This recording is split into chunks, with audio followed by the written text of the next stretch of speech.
डिंपल यादव ने क्या वो कर दिया जो खुद अखिलेश यादव भी नहीं कर सके। एक मंत्री को हराने की जिम्मेदारी खुद डिंपल यादव ने ले ली और इसे अपने सम्मान से जोड़ दिया है। डिंपल ने कहा है अब हवाएं बदल गई हैं, मौसम बदल गया है।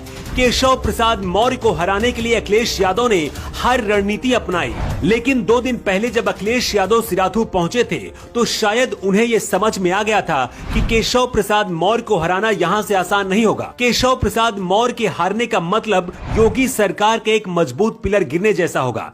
पहले अखिलेश यादव ने पल्लवी पटेल को सिराथू की बहू बनाकर केशव प्रसाद मौर्य को हराने के लिए भेजा था, लेकिन जब पल्लवी पटेल कमजोर दिखी तो अखिलेश यादव ने डिंपल यादव को कमान सौंप दी और डिंपल यादव पहुंच गई Sirathu with extra power Jaya Bachchan के साथ। सपा के कार्यकर्ता पिछले काफी दिनों से डिमांड कर रहे थे डिंपल भाभी कहां है, तो डिंपल भाभी आ गई हैं और इस बार 2017 से भी ज्यादा गर्म तेवर के साथ लौटी हैं। सिराथू विधानसभा सीट पर सपा के टिकट से चुनाव लड़ रही पल्लवी पटेल अनुप्रिया पटेल की बड़ी बहन है। अनुप्रिया पटेल बीजेपी के साथ गठबंधन करके चुनाव लड़ रही हैं, लेकिन पल्लवी पटेल सपा के साथ है और सपा के टिकट पर चुनाव लड़ रही हैं। डिंपल यादव जब भाषण दे रही थी उस वक्त पल्लवी बगल में खड़ी थी और खुश नजर आ रही थी। पल्लवी पटेल के पक्ष में खुद अखिलेश यादव ने भी रैली की थी, लेकिन डिंपल यादव ने इस बार अपना पहला भाषण सिराथू में ही क्यों दिया, इसे समझना होगा। केशव प्रसाद मौर्य सिराथू के ही रहने वाले हैं। यहाँ की जनता ने 2012 के विधानसभा चुनाव में केशव प्रसाद मौर्य को पहली बार जिताकर विधानसभा भेजा था।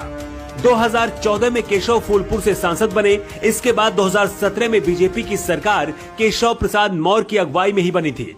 सूत्र बताते हैं कि 3 दिन पहले ही डिंपल यादव को सिराथू की कमान सौंपी गई थी। इसके बाद डिंपल ने खुद मोर्चा संभाल लिया, जया बच्चन से बात की और सिराथू पहुंच गई। कहा तो ये भी जा रहा है कि डिंपल यादव ने अलग से एक टीम बनाई है जो सिर्फ सिराथू में जाकर अंदर ही अंदर काम कर रही है। आमतौर पर डिंपल यादव बहुत शांत नजर आती हैं, लेकिन इस बार डिंपल को देखकर लग रहा है कि नेताओं वाले सारे गुण आ गए हैं। शायद सपा के नेता भी डिंपल के नए तेवर को देखकर खुश होंगे और आगे की 3 चरण में डिंपल यादव की भूमिका बहुत अहम होने वाली है। केशव प्रसाद मौर्य को लेकर डिंपल यादव ने कहा है कि आपके बेटे ने आपको धोखा दे दिया है। इस बार सिराथू की बहू को जनता मौका देने वाली है। परिवार कैसे चलता है और दुख दर्द क्या होता है वो सिर्फ पल्लवी पटेल जानती है। केशव प्रसाद मौर्य को चुनाव हराना आसान नहीं है, लेकिन अगर केशव चुनाव हारते हैं तो इसका क्रेडिट डिंपल यादव को जाएगा।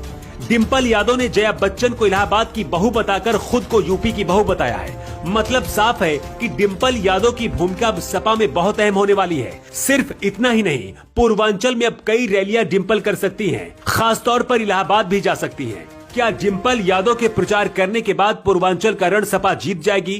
क्या सिर्फ केशव प्रसाद मौर्य को हराने के लिए डिंपल यादव को प्रचार की कमान संभालनी पड़ी?